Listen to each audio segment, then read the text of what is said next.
Selamat siang. Welcome back to another Bali COVID-19 update. This is April 18th, 2022, and my name is Bruce.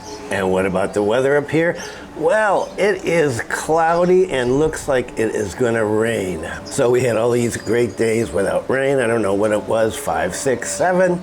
And it is, well, almost surely going to rain today. It is quite windy. There are gusts of winds up to 18.4 kilometers per hour. The temperature is 31.2 degrees Celsius and 67% humidity. I'm not going to talk about the visas and the prices today. I will have some stuff on that tomorrow. Immigration did make a press release yesterday and basically said what I said yesterday. And the VOA is still there, 500,000 they said, and as is the extension. And there's lots of sniping from foreigners on Facebook forums about the prices and what's going on with this, and I don't even want to get into that at this point. Everybody wants to be the first to say something and show that they know more than everybody else. Not me. I'm going to wait. Why am I waiting? Because there were a couple sources that are usually pretty solid who were talking about the VOA going up to 1.5 million because they're in a rush. And, well, I don't want to give anybody any bad information, any wrong information if I can help it. Everybody makes mistakes. But I will talk tomorrow about the visas.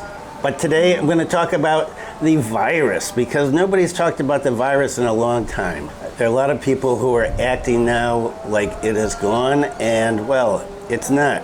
It's still here. And so we're going to take a look at a few stories about that. Okay, the cases, good news, the numbers down again. But remember, this is Monday, so weekends, the numbers are almost always down on weekends. But still, let's think positive. National new cases, 607. National recoveries, 2,782. National deaths, 22. Bali new cases, down to 19. Bali recoveries, 38. And Bali deaths, 0. All great numbers. And let's see, what is there about viruses in the news? Virus cases dropped despite easing of curbs. The weekly virus caseload has dropped by about 38% from around 15,000 cases in the first 7 months of this year to 9,300 last week, while the number of active cases fell by 34.7% from 98,000 to 64,000. All great news. New daily infections fell below 1,000 for the fourth straight day on Sunday at 607, as I just said. It was the first time the country had recorded less than 1,000 daily cases since mid-January, so a long time. So the numbers are definitely looking up. Remember back in January when the third COVID wave hit, sparked by the Omicron variant, we were up to 63,000, and now what are we? We're down to 600. And the positivity rate dropped below 1% for the first time since January. It is 0.85% on Thursday. The bed occupancy rate also dropped to 4% on Thursday, down from 5% the previous week. And so all of these numbers are good and looking like we're going to be able to move into endemicity sometime, maybe soon. So we've had a lot of relaxation of all of the restrictions, right? We get the quarantine is gone, and all of the different PCR tests are almost all gone. All gone except one for people coming in, and you can travel and Muslims can pray. Eid's happening and mudik is happening, and so everything is loosening up, and well, that's great news. And here comes the wind. It is going to start pouring soon. Let's see if I can get this done before then. So the relaxation in all these restrictions has led to a significant increase in social mobility. People are beginning to crowd shopping centers, malls, restaurants, places of worship, parks. National COVID-19 Task Force spokesperson Wikiadi Sasmito said that as of March 30th, public mobility had reached the highest level since the pandemic started. The country saw its worst run of infections in July of last year, 6 weeks after millions of people participated in annual mudik, even though they weren't supposed to, and this was considered to have exacerbated the spread of the Delta variant across the nation, with COVID-19 cases spiking 374%. Yes, let's not forget what's been happening in the past. However, Health Minister Pak Budi said that he's optimistic that the high mobility during the upcoming Idul Fitri holidays is not going to cause another wave of infections. He said, based on our observations, the main cause of a surge of infections is not holidays, but the emergence of new variants. I'm sure we'll not see another wave of infections after Idul Fitri, but we must pray that there will not be another new variant emerging in the future. And don't we all hope that? Pak Budi told the seminar on Wednesday that while the BA2 subvariant of Omicron has caused an uptick in cases in some European and Asian countries, it has not happened here. And epidemiologist Dickie Budiman of Griffith University, Australia, our old friend, said the spread of the subvariant in Indonesia was still in its early stages. Remember, he's a very conservative guy when it comes to talking about this. So he said it's difficult to decide whether or not this subvariant is going to cause a spike in Indonesia. However, he did add that the good news is that because the BA2 is a subvariant, it's very similar to Omicron, and most people who've contracted Omicron would have an immunity against it. The current vaccines, which have been proven effective against Omicron, would also be quite effective against BA2. Like Dickey said, the latest seroprevalence survey in Indonesia found 86.6% of Indonesians had developed coronavirus antibodies. Wow, really? Which means that around 15%, or 40 million, still don't have immunity against the disease. However, he believes that the surge of cases will not be as dramatic as last year, as most patients would be asymptomatic and won't report that they're sick. And so let's hope. We got a couple more weeks till Idul Fitri, and mudik is already starting. I saw some people in from Java yesterday in the kampung here, and so we're going to be watching those numbers carefully. And here is something that's just fascinated me since this started. PeduliLindung successfully protects millions of Indonesian citizens from exposure to COVID-19. I've used it once. I don't know many people that have used it at all. Here in Singaraja, it is a non-starter unless you're going to a government office. So this app was actually first launched in March of 2020. The head of Buleleng COVID info service, Pak Swarmawan, I talk about him many times, said that based on data from the Indonesian Ministry of Health, PeduliLindung has prevented 3,733,067 people with or not fully vaccinated from entering public spaces and has prevented 538,659 attempts by people infected to access closed public spaces. They have data on this. Additionally, he said that the massive use of PeduliLindung has had a positive impact on government's efforts apart from conducting surveillance, but also providing services for users such as the search for the nearest vaccination location and the telemedicine feature. Therefore, he said, let's always use the PeduliLindung application to protect ourselves, our family, and those around us.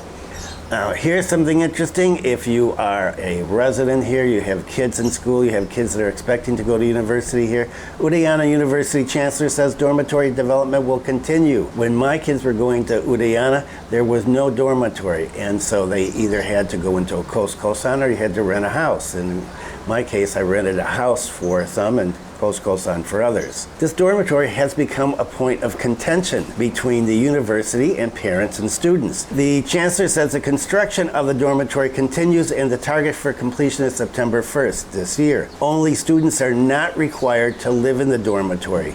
They are free to choose. Want to live in a dormitory? Please. Like it or not. It's okay to stay in a dormitory. Parents of new students have been complaining to the Student Executive Board about the requirement for freshmen to live in a dormitory for the first year at a rate of $700,000 to $3.5 million per month. That requirement has been removed because of the protest. The Chancellor issued SE number 6 UN 14 SE 2022 regarding the registration of new students at Udayana University for the coming academic year. It states that freshmen are not required to live in a dormitory. However, students aren't satisfied with just the SE. They want more. They want a more binding decision. The Chancellor, therefore, also issued a decree regarding the revocation of the Chancellor's decision to have students have to live in the dormitories. And why is UNID building dormitories? Because, according to the Chancellor, we are obliged to provide facilities as academic services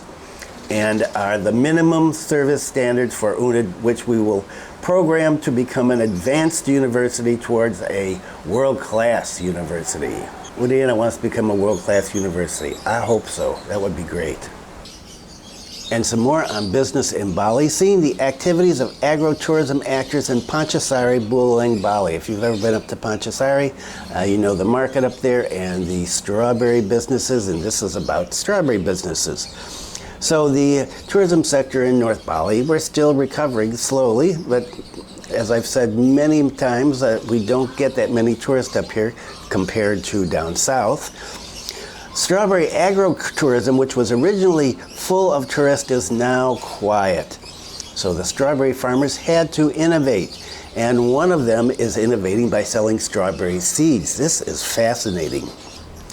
Gede Adi Mustika is selling strawberry seeds. And why would people want to buy these strawberry seeds? Well, they're special. So Pak Mustika started his agrotourism business in 2013, but the end of tourism with the pandemic forced him to go a different way.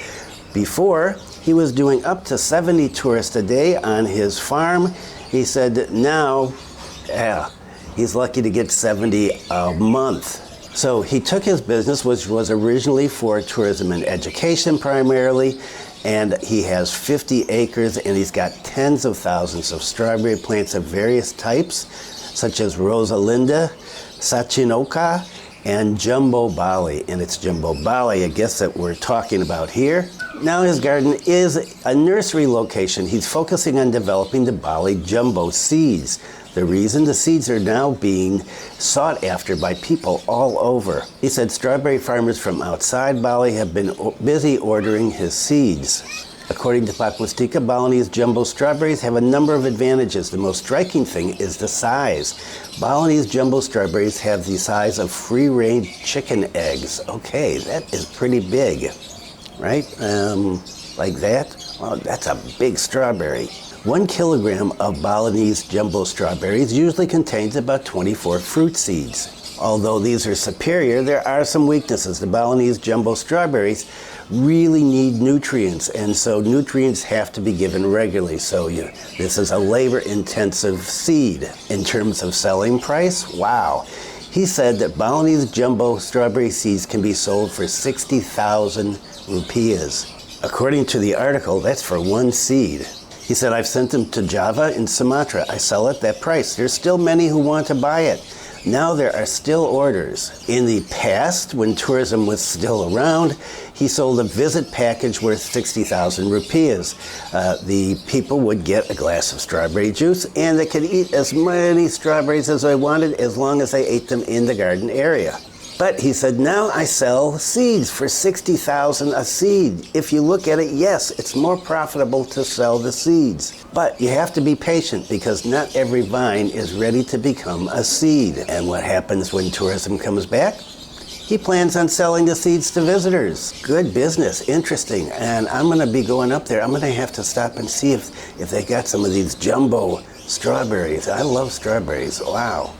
Okay, that's it. Tomorrow I will be talking more about the visas. If information becomes available, I will go over the press release. Really isn't that important, but just to clarify things, and maybe we can get into a little of the second home issue as well. Because there were some requirements listed before. Whether these are going to be the same requirements or not, I don't know. But just to give people an idea of what's going on, you saw the price list, and I will talk about the price list again tomorrow. I didn't really talk about it the other day. I will look at it tomorrow, and hopefully I can match it with the other information I've got, and we can talk a little bit about the second home. It's not cheap. Okay, if you found this video useful, thought-provoking, informative, helpful, amusing, non-irritating, please consider giving it a thumbs up. That helps it get listed in the rankings here somehow, YouTube's algorithm. And if you haven't subscribed, please consider subscribing. Videos are Monday through Saturday, and then on Sunday there is a cooking video. And the cooking video went up yesterday. You can see it right here. Okay, that is it. It is going to rain, and I've got to get ready to close the house up because I think we're going to have a big one. Thanks for viewing.